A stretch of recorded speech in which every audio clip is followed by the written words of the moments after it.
Good morning. कक्षा 9 में प्रश्नावली 7वीं के अंदर सर्वांग के नियमों की अपन बात कर ली थी। कल अपन ने देखा था कि त्रिभुज और त्रिभुज के अपन ने प्रकारों के बारे में अध्ययन किया था। त्रिभुज और उसके प्रकार, और उनके प्रकारों का आपको विशेष ध्यान रखना पड़ेगा। उसके प्रकारों के आधार पर ही अपने को क्या करना है, उसके प्रकारों के आधार पर ही अपने को सर्वांग सिद्ध करनी है।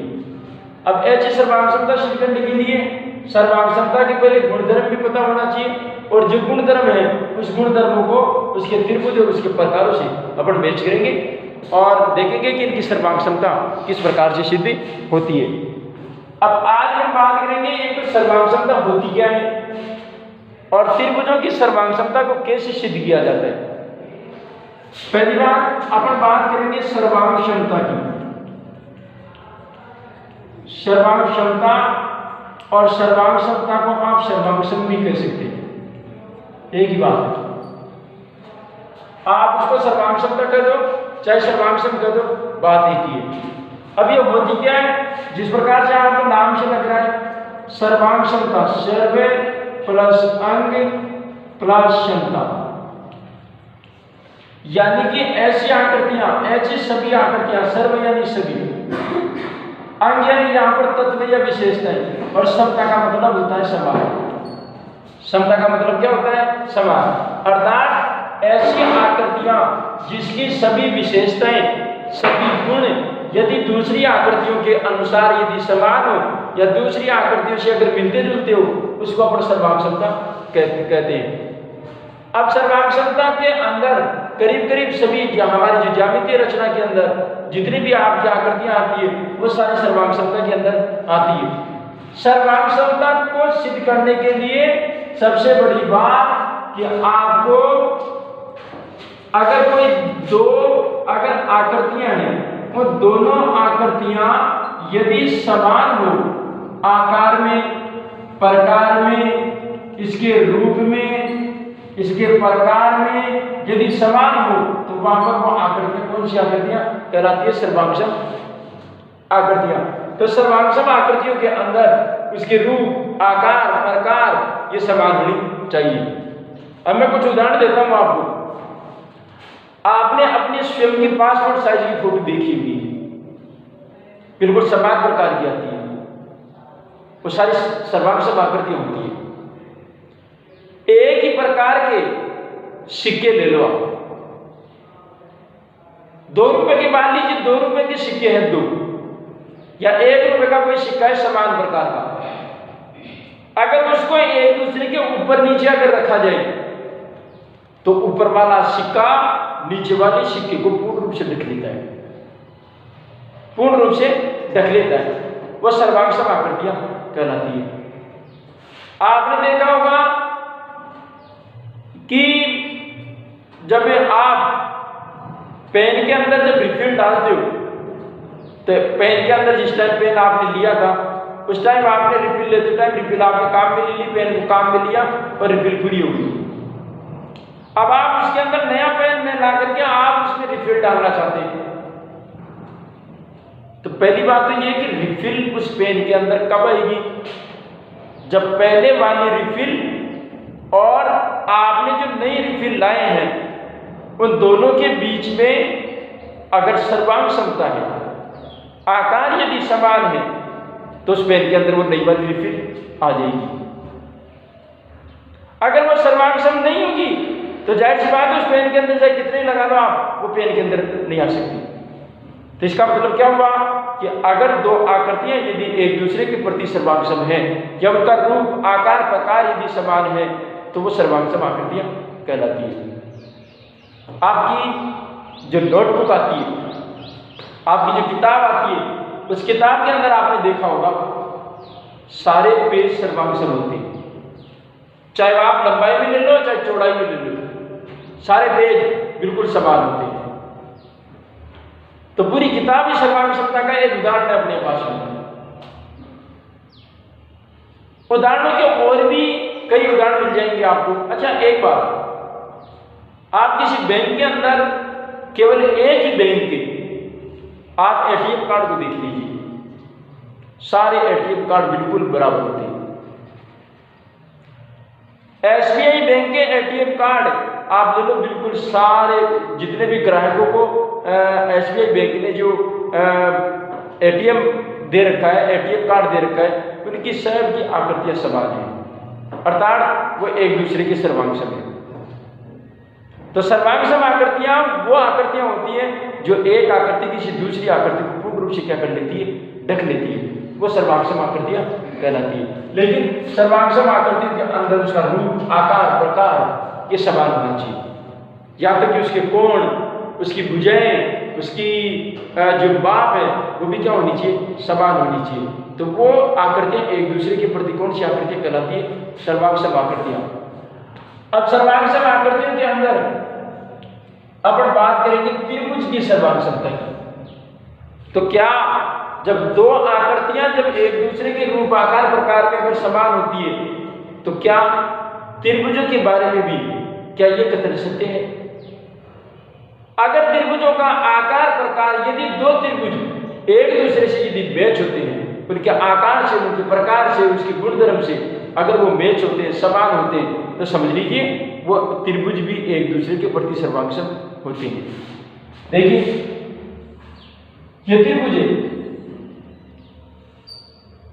इस त्रिभुज की मैंने ये 5 सेंटीमीटर की भुजा, ये 4 सेंटीमीटर की भुजा, ये भी 4 सेंटीमीटर की भुजा है। यहां तक कि मैंने जब दूसरा त्रिभुज बनाया तो दूसरे त्रिभुज के अंदर ये 5 सेंटीमीटर की है, ये 4 सेंटीमीटर की है, ये 4 सेंटीमीटर की है। आप क्या कहेंगे कि दोनों त्रिभुज सर्वांगसम है अथवा नहीं है? पहली बात, अगर ये दोनों त्रिभुजों को अगर एक दूसरे की तरफ से अगर रखा जाए, वास्तव में दोनों त्रिभुजों की माप, उनका प्रकार, उनका योग, उनका क्षेत्रफल, सभी मापों के अंदर आप देख सकते हैं उसका परिमाप जो है वो क्या है, समान है।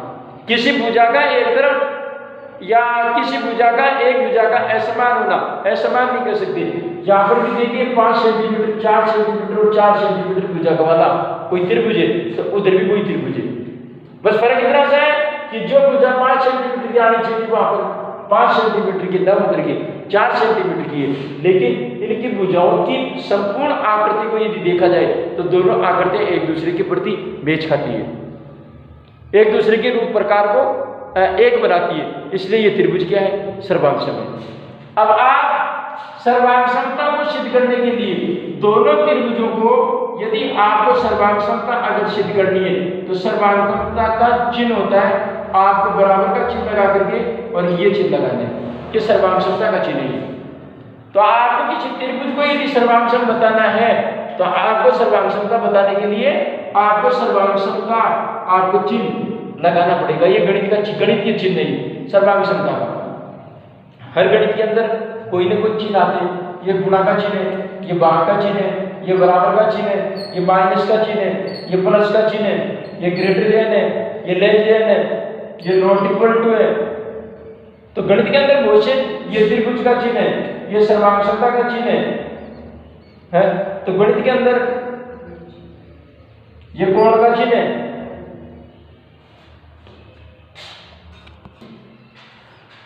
तो आपको सर्वांगसमता का जो चिन्ह है वो सर्वांगसमता का चिन्ह आपको इस प्रकार से लगाना है। अगर त्रिभुजों की अगर सर्वांगसमता सिद्ध करनी है, मान लीजिए कि त्रिभुज ABC को सर्वांगसम करना है, त्रिभुज का चिन्ह लगाना है। किसी त्रिभुज के नाम के पहले आपको त्रिभुज का चिन्ह लगाना है। तो त्रिभुज ABC सर्वांगसम है, मान लीजिए त्रिभुज X, Y और Z।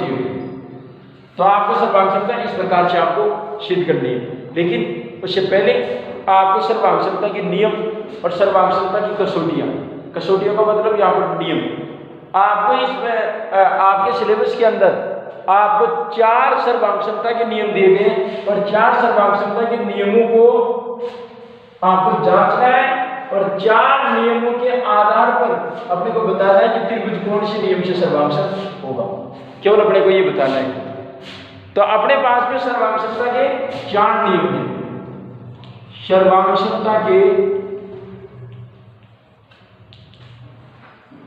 नियम, सर्वांगसमता के नियम अब सर्वांग समता के हमारे पास में 4 कसौटियां दे रखी है। 4 कसौटियों का मतलब आपको 4 नियम दे रखे हैं। आपको 4 नियम दे रखे हैं। उन चारों नियमों की एक एक के पर व्याख्या करेंगे, जिसमें पहला आपका नियम है SAS नियम। इसको कसौटी कह दो चाहे नियम कह दो, बात एक ही। 4 नियम कह दो चाहे कसौटियां कह दो, बात एक ही। बात एक प्रतिबंध ही। कसौटी का मतलब एक प्रतिबंध है, प्रतिबंधता के नियम है। त्रिभुजों को उनके नियमों से एक बांध रखा है। तो SAS नियम उसको कहा जाता है स्ट्रेट एंगल स्ट्रेट नियम। स्ट्रेट का मतलब होता है भुजा। स्ट्रेट का मतलब क्या होता है? भुजा।